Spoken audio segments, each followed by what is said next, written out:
নমস্কার, welcome to facts Bangla. আপনারা সবাই জানেন যে আজকে 21শে জুলাই এবং শহীদ তর্পণ ছিল, এবং 21শে জুলাই এই শহীদ তর্পণটা আজকে বিশাল একটা ইম্পর্টেন্ট জিনিস ছিল। কারণ আমাদের লক্ষ্য করার বিষয় ছিল যে কালকে ককরোচ জনতা পার্টি যে হারে আন্দোলন করেছে বা যে হারে আন্দোলনটাকে সংগঠিত করেছে, সেই রকম কিছু আমাদের 21শে জুলাই, যদিও এটা আন্দোলন ছিল না, এটা শহীদ তর্পণ ছিল, তবুও একটা আশা পাওয়া যে হ্যাঁ পরবর্তী ক্ষেত্রে কি কি পদক্ষেপ করা হবে, এই ধরনের কিছু ভেবেছিলাম কিছু হবে।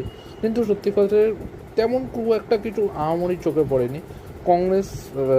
কংগ্রেস করেছিল, আর দুটো তৃণমূল করেছিল। এক মমতাপন্থী তৃণমূল মানে কালীঘাট তৃণমূল, আর একজন ঋতব্রত তৃণমূল।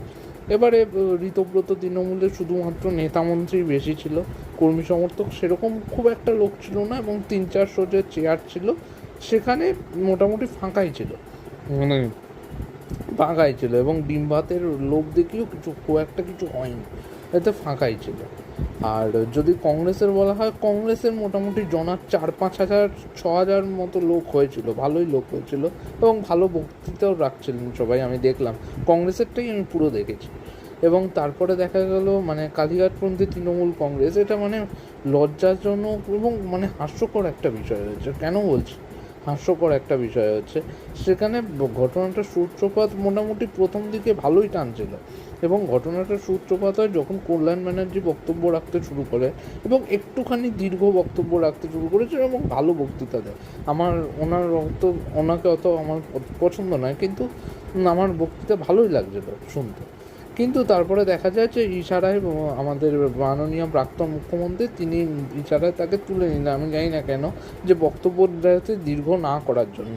তো হতে পারে বক্তব্য তাদের হয়তো অল্প টাইমের মধ্যে শেষ করতে হবে, কিন্তু আমরা তাই ভাবছিলাম। তারপরে দেখলাম যে যেখানে সবচেয়ে উপেক্ষিত যিনি কুণাল ঘোষ, কুণাল বাবু, তিনি তো মাত্র 5 মিনিট বক্তৃতা করার সময় পেলেন, নাহলে প্রত্যেকটা সময় ইনি বক্তৃতা করতে আসবেন, অ্যাঙ্কারের ভূমিকা পালন করলেন আর কি। ইনি বক্তৃতা করতে আসবেন, কিন্তু ওনাকে 5-6 মিনিট মাত্র বক্তৃতা করতে দেওয়া হয়েছে।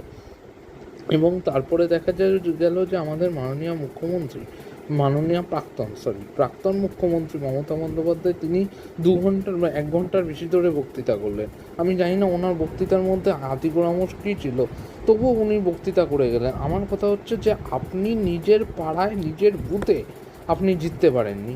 আপনি নিজের পাড়ায় 15,000 ভোটে হেরেছেন, ভবানীপুরে 15,000 ভোটে হেরেছেন, আপনি কেন বক্তৃতা করলেন? আর 28,000 ভোটে যে জিতলো তাকে কেন বক্তৃতা করতে মাত্র 5 মিনিট